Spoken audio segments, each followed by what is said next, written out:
Welcome back. This is Damaris Ramos, your host for Latina Role Models, and tonight we have with us Deana Kalakay. she is something. Deana, welcome to our program. Thank you. It's a pleasure to have you. It is such a pleasure to be here today. So let's start this conversation. Tell me about you. So a little bit about me. I'm going to start with I'm pretty awesome, and I know that's a very bold statement. It is. But if there's anything that I know about me being a Latina and being a role model is you have to be confident, and so I will tell you I'm awesome. So a little bit about me, I'm just a young girl from Tampa, Florida. At least that's where I grew up. What makes you a Latina? Well, my mom's Puerto Rican and my dad's Cuban, and so sometimes, depending on the day, I can, especially on my last name, that's my married last name. So originally my maiden name is Mendoza. So when people, they meet me, they're like, wait, you're from Argentina? And I was like, I wish, because why? True, right? They think I'm one of the vineyard owners.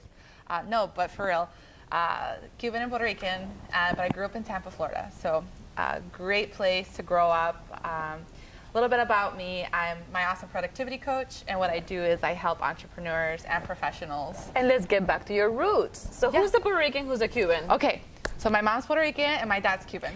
So when you look at, the influence they have in your life, so you were born here in Tampa? Here in Tampa. So you've never been in Cuba? Oh no, I've been to Cuba. You've been to Cuba? Yeah, hi Mima.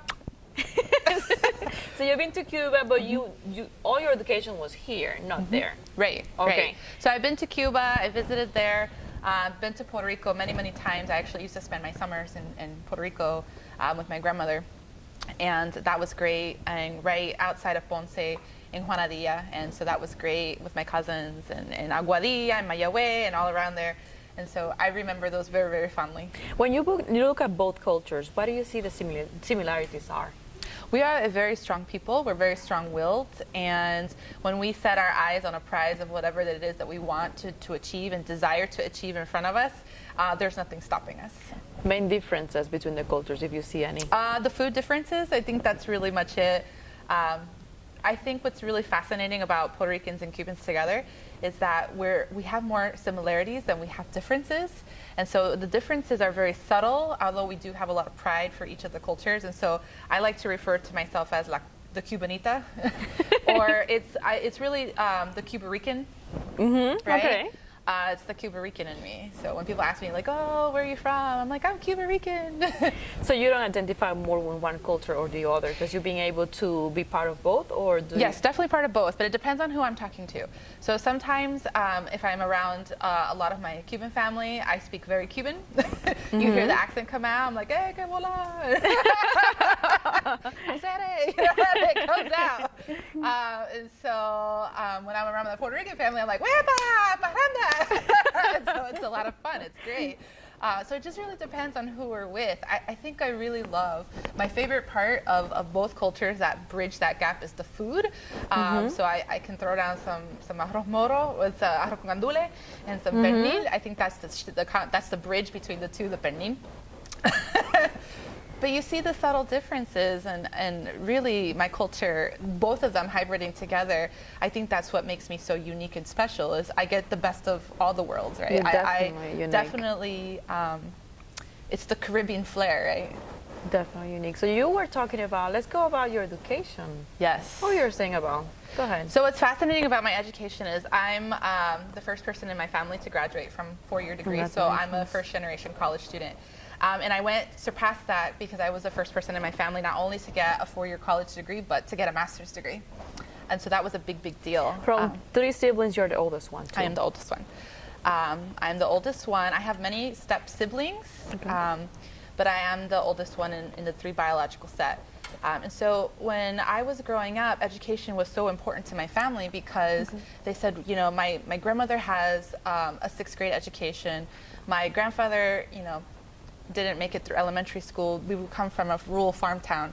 And even the family, that was the family in Puerto Rico. The family in Cuba, they're still very rural. They're in Santo Espiritu. So it's, education is important, but survival is more important. So for me to go to college, it was a very, very big deal. And I felt such a burden of responsibility for that. So basically the motivation started in your family. Oh, yes, yes, yes. They're like, they motivated you. You're going to school? you're going to do this, you're going to do that. So it was fascinating when I actually went to college. It was difficult for me because I knew I needed to get a degree, but I was so driven to make my family proud that, this is a reality, I lost myself. I was like, wait, I'm here because this is the golden ticket, and I've been so ingrained and entrenched that this is the way out. But I'm my own individual and I'm my own person, and so college was really a coming of age, rather, and really finding myself in what is it that I wanted to do. What was the field that you selected for your bachelor's? So that's a funny story. I went to college highly convinced that I was going to be a trauma level 1 nurse. I had completed all the classes, and I'm so grateful for the day of shadowing a hospice nurse. So this was at Florida State. So I went to Florida State. I am so proud to say, because of my hard work and effort, I had a full scholarship to Florida State. So I was in the top 20% of my graduating class in Tampa. We were 90% Hispanic, so it was a big deal. It was such a pride and joy to represent my school and to go to Florida State. So I went to Florida State. I was a nursing major, and a patient died naturally during a clinical. And that's when I realized, you know what?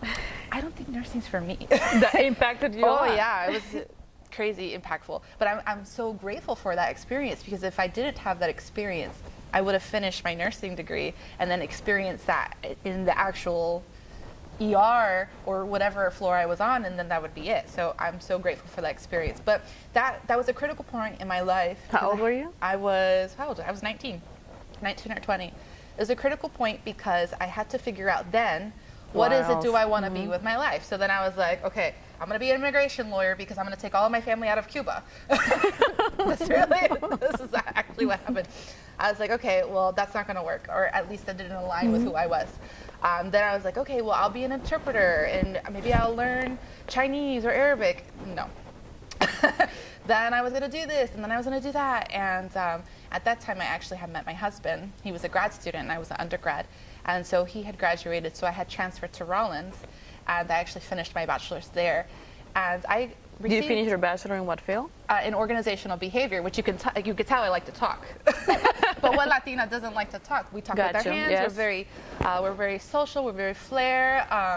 And so I finished with an organizational communication bachelor's degree from Rollins, and Rollins was a fantastic institution. Really helped nurture it really helped nurture me as an individual, but even more so as a Latina, because what Rollins believes is it's a fiat lux. We really create global leaders, and it was a great place for me to flourish and become a global leader as I am now. So you mentioned your master's degree. So what took you to continue? Because you're first generation, so you are achieving higher goals. Yes. So when I graduated with my bachelor's, I still was figuring out what I wanted to do. I was working in corporate.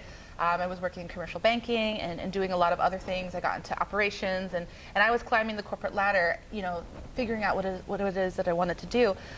But then I had realized and found that my gift was teaching, and through professional training and coaching. And from that, I had found a program through the University of Texas at Dallas that had a coaching certificate, executive certificate. So I went through that program, and then I realized I really like business, specifically in organizational behavior. And so I really love to figure out how people work, how people think, how they can become more productive, all of the organizational behavior element side of that. And so that's how I pivoted towards business and going to learn more about. So you completed your certification in life coaching, and then? Oh yeah, so I have an executive certificate, graduate certificate in executive and professional coaching. I have a graduate certificate in human resource management. I have a graduate certificate in volunteer management. And then I went and finished and got my master's in business administration with the concentration in organizational behavior. So needless to say, I know how people work. Because you have to take the time to learn human behavior. Yes, yes. And I think it's really fascinating how I'm able to take my experiences growing up as a Latina and how that bridges in being and learning and observing human behavior. Human behavior. So now tell me a little bit about your awesomeness. Awesomeness. Where this is coming from. Where this is and coming what is from. it that you're doing? Well, first and foremost, I'm married to my husband of 10 years. We've been together for 13, and we're going to be celebrating our 10-year anniversary. So now it's pretty much 10 years. 10 years. So that's great. I'm a mother of 3 beautiful children. My oldest is about to be 9, and then I have a 6.5-year-old and a 3.5-year-old, and so that's pretty awesome. Another thing that's really awesome is that I get to work with amazing clients all the time in helping them become more productive in their work, life, and business. So you're a business owner. I am a business owner. What is the name of the company? My Awesome Productivity Coach, and so you can find me on... That's the same. Okay, go ahead. That's right. I'm so easy to find because I'm Deana Kalakay, my Awesome Productivity Coach. And that's what I do. I help people get more organized and planned so they have more time, they make more money, and they get the freedom that they really want. So what they should be expecting with a session from you? What is the process?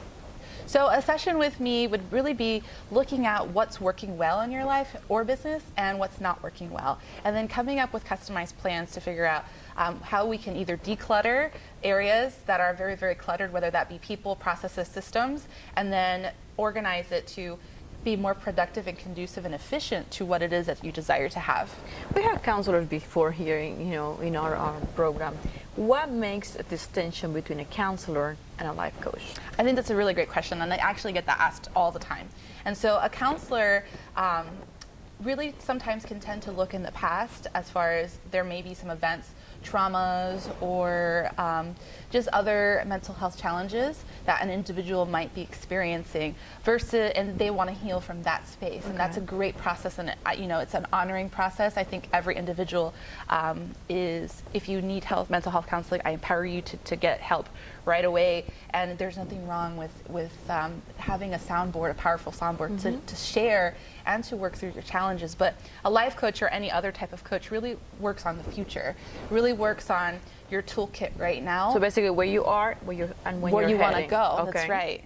That's right. So sometimes we might need to dip into the past just to figure out certain habits or behaviors or subconscious ideology or thinking that might be happening. But for the most part, we're looking at where you are right now and where it is that you want to go, and then how can we assist on that journey of getting you from point A to point B, and that bridge in the middle is where we really help. So sometimes you find it useful or for clients to work with a counselor and with you, or not? Yes, sometimes that's the case, and I've had to actually refer clients to mental health counseling, and I work very closely with partners who specialize in special conditions like anxiety or depression. Because when especially if you're a woman, a Latina woman, and you have the multiple hats that you wear, like mom, you add entrepreneurship. I know a lot of Latina women that are students. They're the primary caregivers for an elderly family member. We just wear so many different hats, and sometimes that can be overwhelming.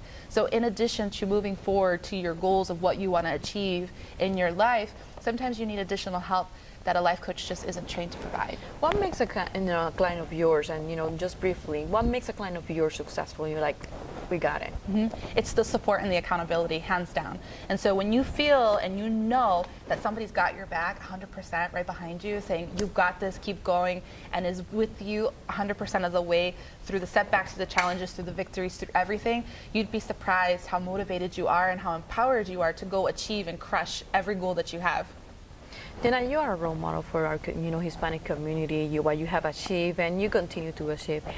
If you would like to give an advice to a young woman out there, what would you be telling them? I would honestly tell them to look to those who have come before you. I would not be the woman that I am today, the strong Latina woman that I am today, if it wasn't for my mother, if it wasn't for my grandmother, if it wasn't for my great-grandmother, if it wasn't for the strong lineage of strong Latina women who were not afraid to speak their mind and speak their truth. So I would say, who in your life can you look at and say, I want to be just like her? So look into another role model. Yeah, look to another role model. There's nothing wrong with that. I think it's we have a powerful story already in our lineage, and so leveraging that to help us move forward. And so when I look at my daughter right now, who's 3.5 years old, and she wants to be spicy, and she talks back, and she's got her little attitude. I don't say she's bossy. I say she's got leadership skills, because that's exactly what that is. She's got leadership skills, because when I was 3.5 years old, you better believe with a Cuban and Puerto Rican, we were spicy, right? It has been such a pleasure to have you here with us. And again, we just ran out of time. This has been Damaris Ramos for Latina Role Models with Deana Kalakay, my awesome productivity coach. Good night.